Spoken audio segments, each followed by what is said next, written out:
नमस्कार फ्रेंड, मैं हूं गणपत सेजू और आप सभी का स्वागत करता हूं आपके अपने चैनल जीके विद सर के अंदर। और आज का जो वीडियो है मित्रों, वो रहेगा आपके अर्थशास्त्र का। ठीक है। और अर्थशास्त्र के अंदर ये जो लेसन नंबर 2 है, और क्लास आपकी रहने वाली है नाइन्थ नाइन्थ के स्टूडेंट हैं, तो आपके लिए इम्पोर्टेंट वीडियो है। और इस लेसन का नाम है संसाधन के रूप में लोग। ठीक है ना। अर्थशास्त्र है। देखो, इसको कॉन्सेप्ट समझने का होता है, लाइनें तो ज़्यादा होगी। देख लेते हैं क्या है क्या नहीं। अवलोकन के रूप में तो कुछ खास दिया नहीं जाता है इसके अंदर। क्या है क्या नहीं है, वो अपन देखते रहेंगे।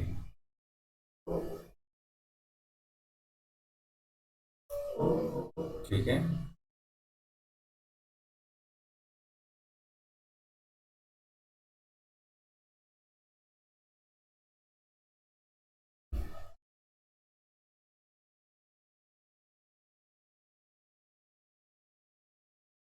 देख लेते हैं परिचय में क्या है इनके। संसाधन के रूप में लोग वर्तमान उत्पादन कौशल और क्षमताओं के संदर्भ में किसी देश के कार्यरत लोगों का कार्य करने का एक तरीका है। संसाधन क्या है? तो उत्पादन कौशल और क्षमताओं के संदर्भ में किसी देश के कार्यरत लोगों का वर्णन करने का एक तरीका है। उत्पादक पहलू की दृष्टि से जनसंख्या पर विचार करना सकल राष्ट्रीय उत्पाद के सृजन में उनके योगदान की क्षमता पर बल देता है। सकल राष्ट्रीय उत्पाद क्या होगा? जो राष्ट्र की उत्पाद होती है, राष्ट्रीय जो आय होती है, ठीक है ना, उसे अपन क्या कहते हैं? सकल राष्ट्रीय उत्पाद कहते हैं। दूसरे संसाधनों की भांति ही जनसंख्या भी एक संसाधन है, एक मानव संसाधन है। देखो, मानव भी क्या है? संसाधन है। ये विशाल जनसंख्या का एक सकारात्मक पहलू है, जिसे प्राय उस वक्त अनदेखा कर दिया जाता है जब हम इसके नकारात्मक पहलू को देखते हैं, जैसे भोजन, शिक्षा और स्वास्थ्य सुविधा की जनसंख्या तक पहुंचने से संबंधित समस्या पर विचार करते समय। जब इस विद्यमान मानव संसाधन को और अधिक शिक्षा स्वास्थ्य द्वारा और विकसित किया जाता है, तब हम इसे मानव पूंजी निर्माण कहते हैं। देखो, कोई मानव है, और मानव की मैंने कहा है कि एक संसाधन है। ठीक है। मानव संसाधन क्या है? तो इसके देखो, मानव के अंदर जब है क्या है? व्यवसाय है, कौशल है, ये सारे है अपना दिए जाते हैं मानव द्वारा। तो मानव के तहत वो संसाधन के रूप में काम आते हैं। मानव की मतलब कह सकते हैं व्यक्ति का जो कौशल होता है, वो क्या है? एक मानव। और वही जो कौशल है एक मानव पूंजी के रूप में काम आता है। मानव पूंजी में निवेश, निवेश का अर्थ है पैसा लगाना। शिक्षा, प्रशिक्षण और स्वास्थ्य सेवा के द्वारा मानव में निवेश किस प्रकार से हो सकता है? ऐसा है नहीं कि ये जो मानव है इसके अंदर पैसा डाल दिया जाए। इसके अंदर क्या होगा? इसको है शिक्षा दी जाए। ठीक है। फिर प्रशिक्षण दिया जाए। प्रशिक्षण का अर्थ होता है ट्रेनिंग।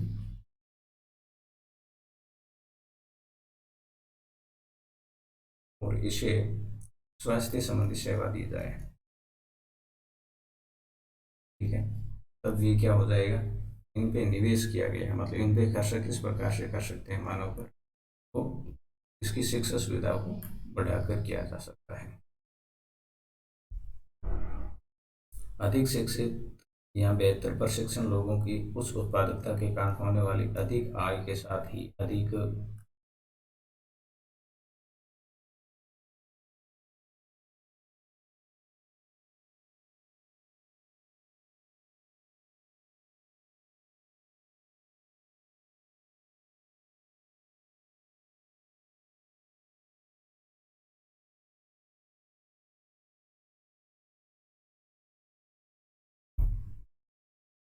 स्वस्थ लोगों की उच्च उत्पादकता के रूप में इसे प्रत्यक्ष रूप में देखा जा सकता है। अब अगला क्या है? लेकिन ये आवश्यक नहीं कि एक विशाल जनसंख्या देश के लिए दायित्व ही हो। मानव पूंजी में निवेश द्वारा इसे एक उत्पादक परिसंपत्ति में बदला जा सकता है। उत्पादक परिसंपत्ति क्या हो सकती है? तो सबके लिए शिक्षा और स्वास्थ्य, आधुनिक प्रौद्योगिकी के प्रयोग के रूप में औद्योगिक कृषि, श्रमिकों के प्रशिक्षण और उपयोगी वैज्ञानिक अनुसंधान आदि पर संसाधनों द्वारा व्यय जो किया जाता है उसे क्या कहते हैं? उत्पादक परिसंपत्ति कहते हैं। ये मानव पूंजी है। देखो मानव पूंजी क्या है? ये शिक्षक है और ये क्या कर रहा है? एक सेवा कर रहा है। चिकित्सक है, डॉक्टर है, सॉरी। और ये क्या है? टीचर है। और ये क्या है? पढ़ा रहा है, मतलब मानव सेवा हो रही है। ये क्या है? एक मैकेनिक है। ठीक है। और ये क्या है? टेलर है। मतलब अपने अपने व्यवसाय के द्वारा वो क्या कर रहे हैं? सेवा दे रहे हैं। ये सभी क्या दे रहे हैं? सेवा दे रहे हैं। और ये क्या है? मानव पूंजी है। ठीक है, यही मानव पूंजी है। मानव पूंजी क्या हो सकती है? यही है। शकल की कहानी यदि आपकी पढ़नी है तो फिर पढ़ लेते हैं। दो मित्र विलास और एक ही गांव सोमपुर में रहते थे। शकल की आयु 12 वर्ष है। इसको समझने की कोई आवश्यकता।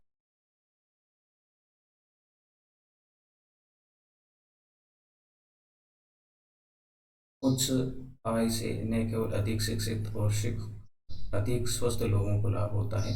इनसे उच्च आय से, हाई इनकम से ना, इनकम यदि हाई होगी तो क्या होगा? स्वस्थ लोगों को ही लाभ नहीं होता है बल्कि समाज को भी अप्रत्यक्ष तरीकों से लाभ होता है, क्योंकि अधिक शिक्षित या अधिक स्वस्थ जनसंख्या का लाभ उन लोगों तक भी पहुंचता है जो स्वस्थ स्वयं अप्रत्यक्ष रूप से उतने शिक्षित नहीं है या उतनी स्वास्थ्य सेवाएं प्रदान नहीं की गई।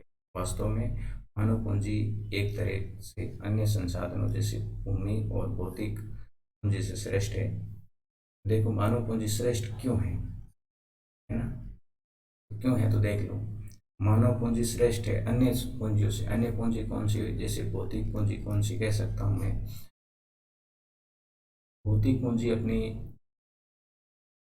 एक सेवा कह सकते हैं, जैसे कि कोई टेबल है, ये भी एक क्या है? भौतिक पूंजी है। इसके रूप में हमें इसका यूज करते हुए कोई कार्य कर रहे हैं तो ये एक भौतिक पूंजी हुई।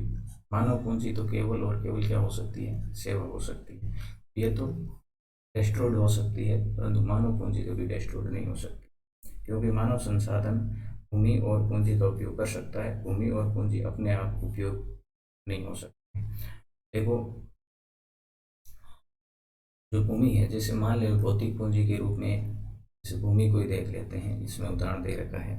भूमि है ना, भूमि के ऊपर मानव की जरूरत पड़ेगी तो ही वो क्या है? काम की होगी, अन्यथा वो काम की नहीं हो सकती है, बेकार पड़ी रहेगी। इसको है अन्य एक संसाधन की और आवश्यकता रहती है, जबकि मानव पूंजी को लिए अन्य संसाधनों की आवश्यकता नहीं रहती है।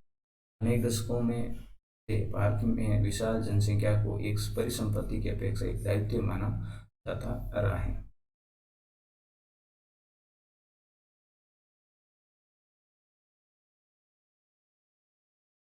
अब आगे देखते हैं क्या है आपकी कहानी।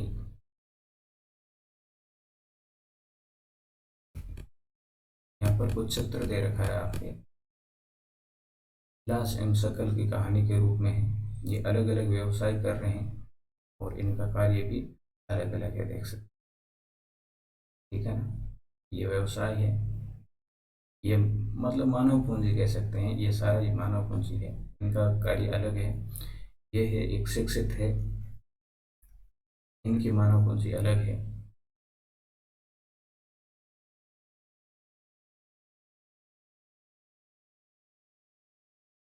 आगे चला गया है।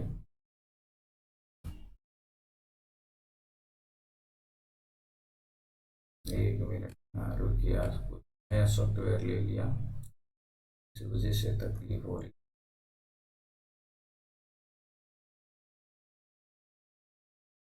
चलो।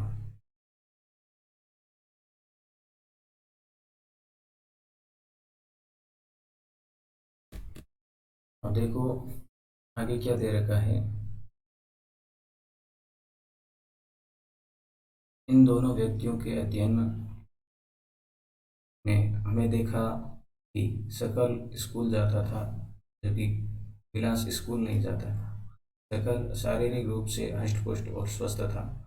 उसे बार बार डॉक्टर के पास जाने की आवश्यकता नहीं थी। ठीक है। विलास गठिया से पीड़ित था और उसके यहाँ डॉक्टर के पास जाने की साधन नहीं थे।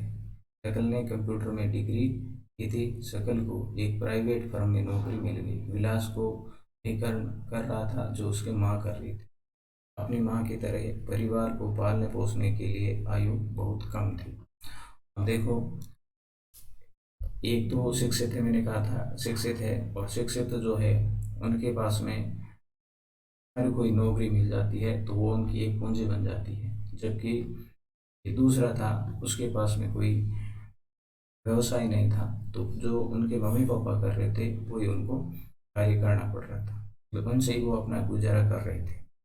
शकल के सामने मामले में कई वर्षों की शिक्षा ने उनके श्रम की गुणवत्ता बढ़ाई। इससे उसकी कुल उत्पादकता में वृद्धि हुई। कुल उत्पादकता देश की समृद्धि में योगदान देती है। यहाँ पर आपको देखने की जरूरत है, ये जो कुल उत्पादकता होती है, ठीक है ना, ये देश की समृद्धि कहें या वृद्धि कहें एक ही बात है, क्या देती है, योगदान देती है। ठीक है, तो इसका तो आपने देख लिया है, और देखते हैं देख।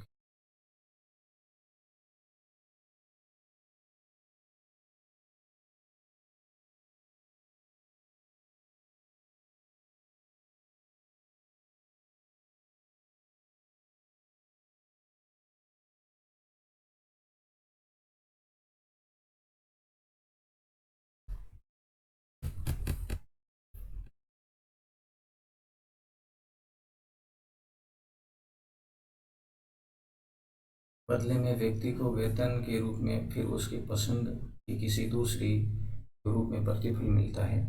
विलास को उसके जीवन के आरंभिक भाग में कोई शिक्षा या स्वास्थ्य नहीं मिल सकी। वह अपनी माँ की भांति मछलियाँ बेचकर अपना जीवन यापन करता था, इसलिए अपनी माँ की तरह अकुशल श्रमिक का वेतन पाता था। मानव संसाधन के रूप में शिक्षा और चिकित्सा के द्वारा निवेश से भविष्य में उच्च प्रतिफल प्राप्त हो सकते हैं। लोगों में ये निवेश भूमि और पूंजी में निवेश की ही तरह है। व्यक्ति के शेयरों और बांडों में भविष्य में उच्च प्रतिफल की आशा निवेश होती है। अब देखो, मैं साधारण शब्दों में आपको समझाऊं तो आपकी क्या है, जैसे अपन भूमि है, ठीक है, भूमि में अपन निवेश करते हैं। निवेश तो आप समझते हो ना, निवेश का अर्थ है किसी पैसे को लगाना, अपनी पूंजी को लगाना। निवेश करेंगे तो निवेश के बदले अपने को क्या है, जिसे फसल बोलते हैं, तो फसल से हमें क्या है, पैसे मिलते हैं। ठीक है, ये काम हो गया। पहले अपने लगाया है, फसल बड़ी हुई है, फसलों की कटाई की है, उसके बाद में पैसा मिला है। और दूसरा, जैसे कि व्यवसाय जो होते हैं, मानव पूंजी जो होती है, मानव पूंजी में क्या होगा, तो मानव पूंजी के अंदर पहले अपन क्या होंगे, शिक्षित होंगे। मतलब अपन ने क्या लगाया है, निवेश किया है, इसके अंदर भी क्या किया है, निवेश किया है। और निवेश किया तो हमें क्या मिलेगा, व्यवसाय मिलेगा, व्यवसाय कह दूँ या फिर नौकरी मिलेगी। और नौकरी मिलने के बाद उनसे क्या आएंगे, पैसे आएंगे। आखिर जाकर दोनों में मिल क्या रहे हैं, आपके पैसे ही मिल रहे हैं। तो क्यों ना मानव पूंजी को है ज़्यादा महत्व दिया जाए।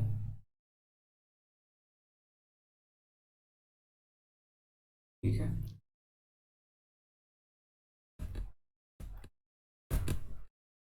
एक बच्चा भी उसकी शिक्षा और स्वास्थ्य पर निवेश किया गया है।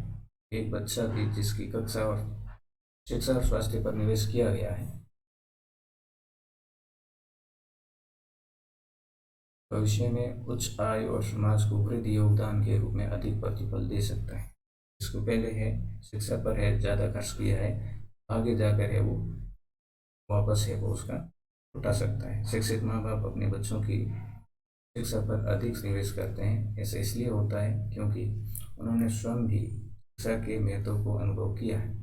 वे उचित पोषण और स्वास्थ्य के प्रति भी सचेत हैं। इसी प्रकार वे अपने बच्चों की स्कूली शिक्षा और स्वास्थ्य की आवश्यकताओं का भी ध्यान रखते हैं। इस तरह इस मामले में एक अच्छा चक्र बन जाता है।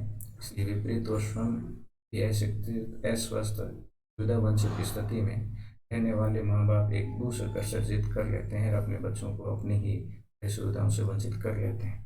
तो यहाँ क्या है, यहाँ यह है कि यदि शिक्षा नहीं देते हैं तो वो है जैसा पूर्वज कर रहे हैं, जैसे मम्मी पापा कर रहे हैं, वो काम उनको करना पड़ता है। और उनके जो गार्जियंस होते हैं, पेरेंट्स होते हैं, शिक्षक जो होते हैं, माता पिता जो होते हैं, वो यदि उन पर निवेश नहीं करते हैं, पैसे नहीं लगाते हैं, शिक्षा नहीं देते हैं, तो वो भी जैसे माता पिता जी रहे थे वैसे उनको जीना पड़ता है।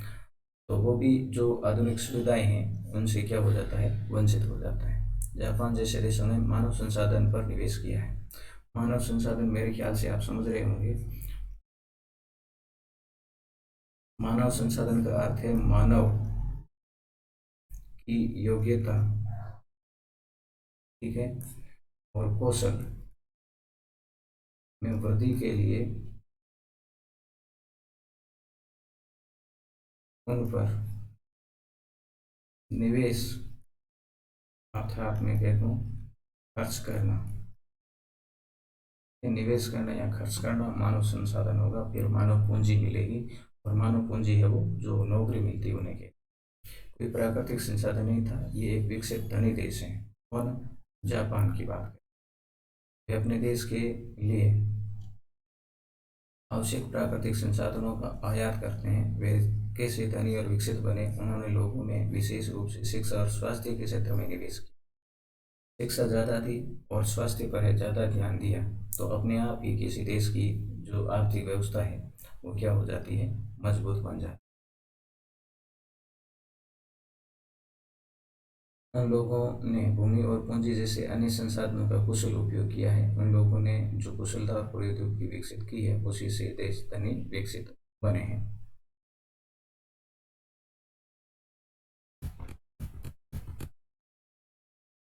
तो पुरुष और महिलाओं के आर्थिक क्रियाकलाप इसको देख लेते हैं और फिर है अगले पार्ट में देखेंगे। विलास और शक्ल की तरह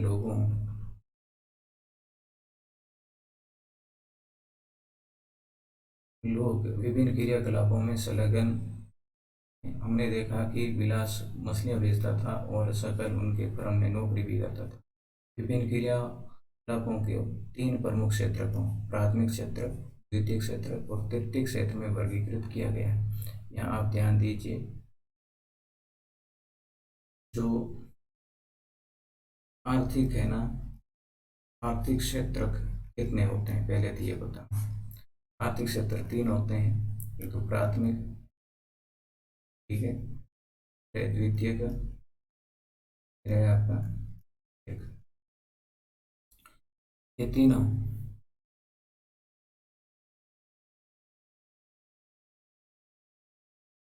तीनों ही, जैसे प्राथमिक के अंदर तो क्या आ जाएगी, कृषि आ जाएगी, इसके अंदर क्या आ जाएगा, व्यवसाय आ जाएगा, मतलब इस पर आधारित होगा। जैसे यहाँ पर क्या है, गेहूं का उदाहरण ले लेता हूँ। द्वितीय व्यवसाय में क्या हो जाएगा, बिस्किट बनाना, मतलब किससे बन रहा है, गेहूं के आटे से बन रहा है। यदि ये नहीं होगा तो ये नहीं होगा। तृतीय कौन सा होगा, सेवा क्षेत्र होगा।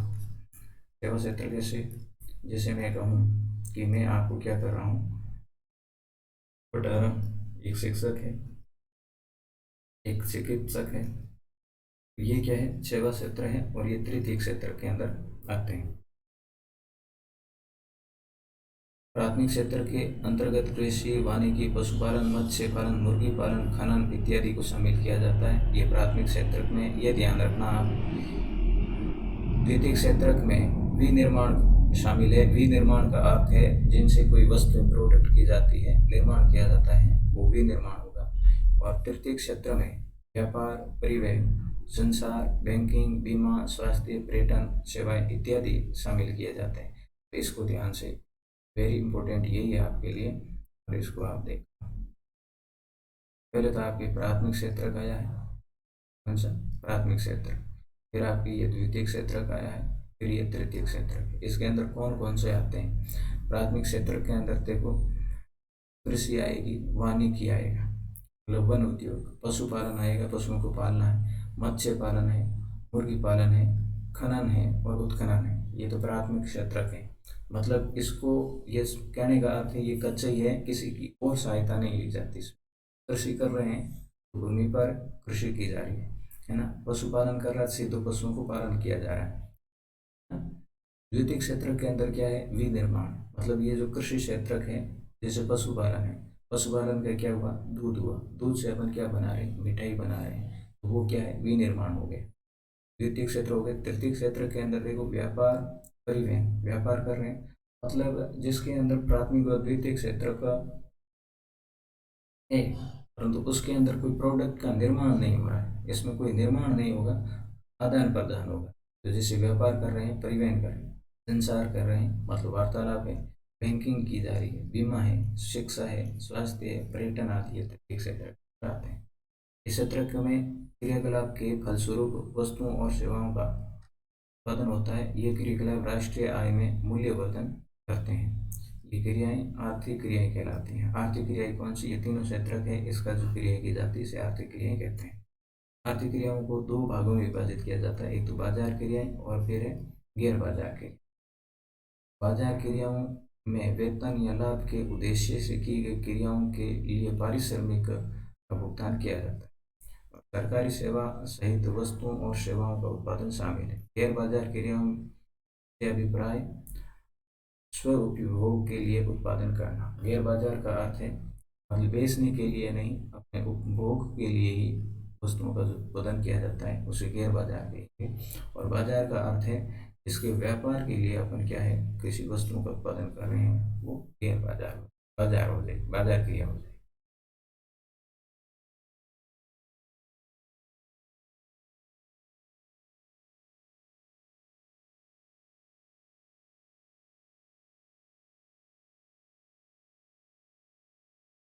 अब ये लेसन आपका अगला है, और इसको देखो दो पार्ट में करना पड़ेगा, लेसन बड़े हैं तो बड़े लेसनों को, ये तो आपके पार्ट नंबर 2 में लेके आऊँगा मैं, ठीक है। और ये पार्ट नंबर है, सभी अपने साथियों को शेयर करना, वीडियो को लाइक शेयर करना।